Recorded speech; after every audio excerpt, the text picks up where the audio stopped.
Hai semuanya, Assalamualaikum warahmatullahi wabarakatuh. Perkenalkan nama saya Tika Indah Priyanti. Di sini saya akan membuat video tutorial mengenai teknik membuang data menggunakan metode graph. Yang pertama kita masuk ke Excel-nya dulu. Oke, sini sudah ada 7 data. Nah, metode graph sendiri ini memiliki 3 jenis. Yang pertama ada graph 1, graph 2, dan graph 3. Pertama ini ada graph 1. Graph 1 ini digunakan untuk menganalisis data terendah dan data tertinggi. Karena data terendah dan data tertinggi tersebut ekstrim, maka kita harus mengujinya apakah data tersebut perlu dibuang atau tidak. Untuk mencari G1 rendah dan G1 tinggi ini, kita menggunakan rata-rata dan standar deviasi. Maka dari itu, kita harus mencari dulu rata-rata dan standar deviasinya. Yang pertama kita cari rata-rata dengan rumus average. Kemudian kita cari standar deviasi menggunakan rumus standar deviasi sampel.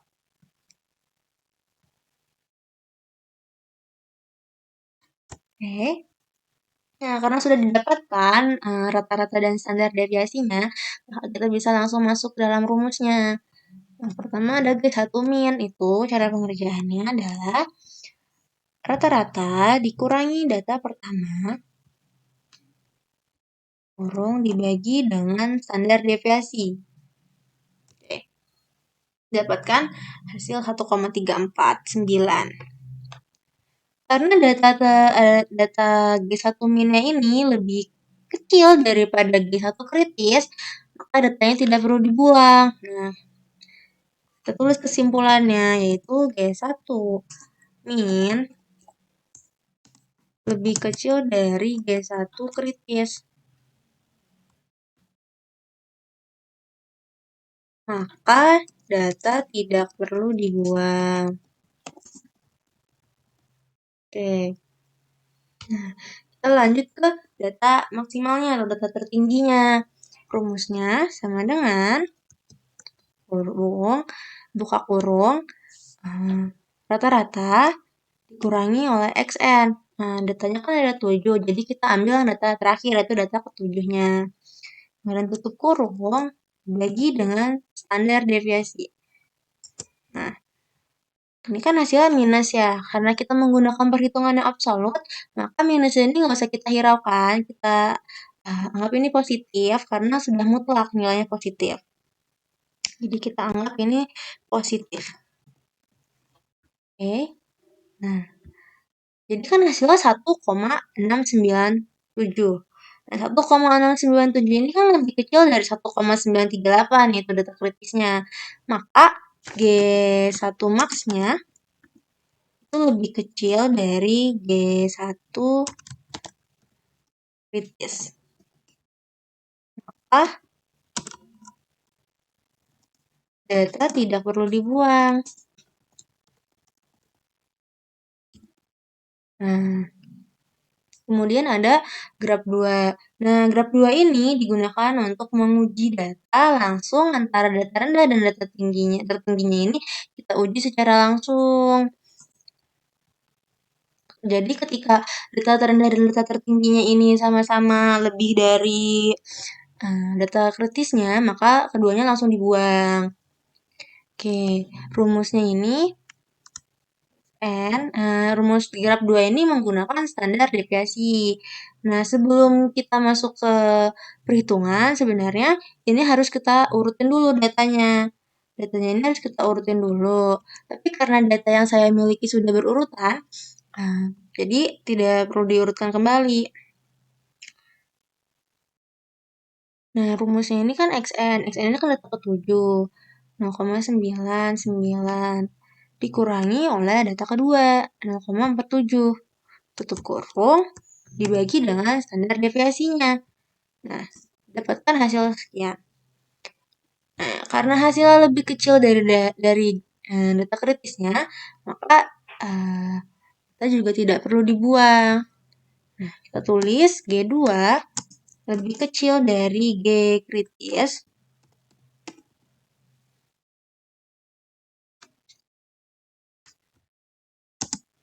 Maka data tidak perlu dibuang.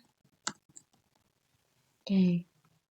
Nah, kemudian ada graf 3. Graf 3 sendiri ini digunakan untuk dua data teratas dan dua data terendah yang sedikit menyimpang dan berbeda.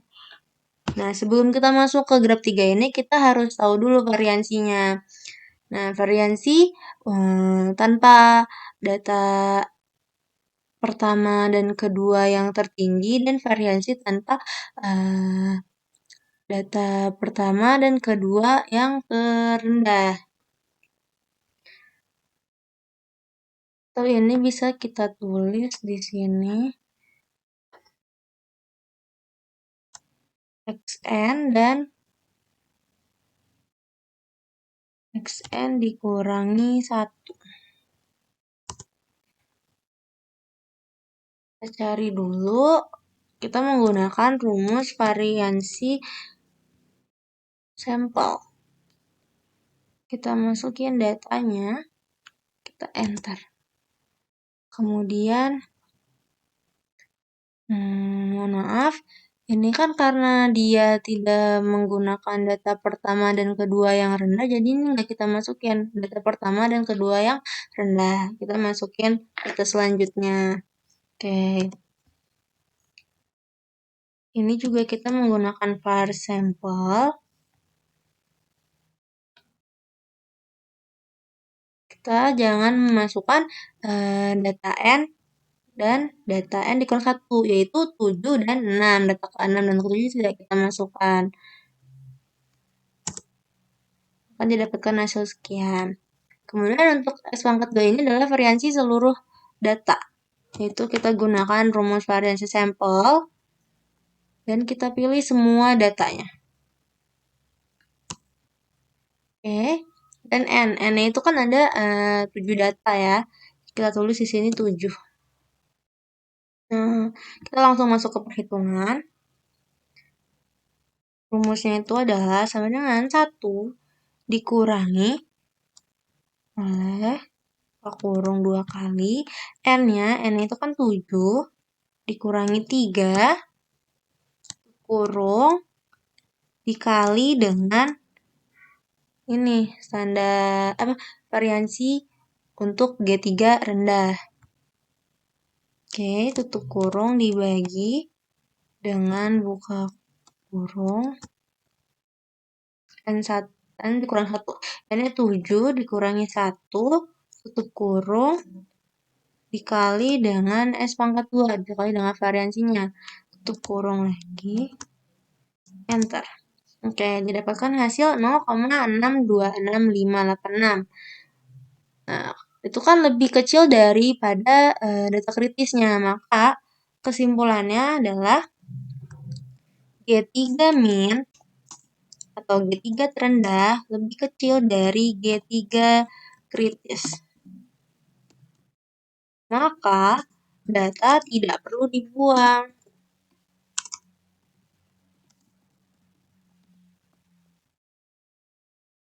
Oke, kemudian kita masuk ke rumus G3 tertingginya ya. Rumusnya sama dengan 1 dikurangi buka kurung 2 kali N-nya 7 dikurangi 3 tutup kurung dikali dengan variansi untuk data tertinggi tanpa data tertinggi pertama dan kedua. Kemudian tutup kurung dibagi dengan buka kurung 2 kali N-nya 7 dikurangi 1 tutup kurung dikali dengan variansi tutup kurung. Enter. Oke, hasilnya 0,692058. Nah, ini juga lebih kecil dari data kritisnya. Maka kesimpulannya adalah G3 maksimal atau G3 tertinggi itu lebih kecil dari G3 kritis. Maka data tidak perlu dibuang. Nah, dari Kita menentukan dari menggunakan jenis graf 1, graf 2, dan graf 3, dilihat bahwa tidak ada data yang perlu dibuang. Sekian penjelasan dari saya. Wassalamualaikum warahmatullahi wabarakatuh. Bye-bye semuanya.